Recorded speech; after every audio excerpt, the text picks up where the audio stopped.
दरम्यान महिला डॉक्टरनं आत्महत्या केली आणि पोलिसांवर गंभीर स्वरूपाचे आरोप केलेत। त्याच संदर्भातल्या टॉप 9 बातम्या बघूयात। साताऱ्यातील फलटण उपजिल्हा रुग्णालयातील महिला डॉक्टरची आत्महत्या। हातावरील सुसाईड नोटमध्ये पीएसआय गोपाल बदनेनं 4 वेळा अत्याचार केल्याचा आरोप, तर घरमालक प्रशांत बनकरनं मानसिक त्रास दिल्याचा उल्लेख।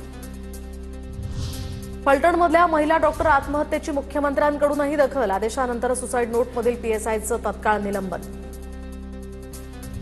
एफआयआर दाखल करण्यासाठी 4 ते 5 तास लावले। राजकीय दबाव असण्याची शक्यता। पीएच्या फोनवरून खासदार बोलायचे, रिपोर्ट बदलायला सांगायचे। महिला डॉक्टर आत्महत्या प्रकरणामध्ये भावाचे गंभीर आरोप। तर आरोग्य विभागामध्ये भ्रष्टाचार, त्रास होत असल्याची डॉक्टर महिलेची नातेवाईकांकडे तक्रार। नातेवाईकांचा आरोप, आरोपींना फाशीची शिक्षा देण्याची सुद्धा मागणी। आम्हाला या प्रकरणी काहीही माहिती नाही। मुलाला विनाकारण बदनाम केलं जातंय। 6 दिवसांपासून तो घरी होता। रात्री 8 वाजता ड्युटीसाठी रेल्वेने तो फलटणला गेला।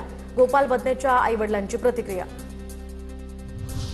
राज्य महिला आयोगाकडून फलटणमधील महिला डॉक्टरच्या आत्महत्या प्रकरणाची दखल। संबंधितांवर कठोर कारवाई करण्याच्याही सूचना। तर महिला डॉक्टर आत्महत्या प्रकरणामध्ये फडणवीस न्याय देतील। फलटणमधील आत्महत्या प्रकरणावरून पंकजा मुंडेंची प्रतिक्रिया। संबंधित प्रकरणाची चौकशी केली जाईल, पंकजा मुंडेंची प्रतिक्रिया। फलटणमधली घटना दुर्दैवी। कुठल्याही क्षणी आरोपी अटकेत असतील तर एक आरोपी साताऱ्याबाहेर आहे, त्याला पकडण्यासाठी टीम रवाना। चित्रा वाघ यांची माहिती। डॉक्टर महिलेला आत्महत्या करण्याची वेळ काय येते? रक्षक अधिकारी भक्षक होत असतील तर दाद कुणाकडे मागायची? या प्रकरणाची एसआयटी चौकशी झाली पाहिजे, सुषमा अंधारेंचाही हल्लाबोल।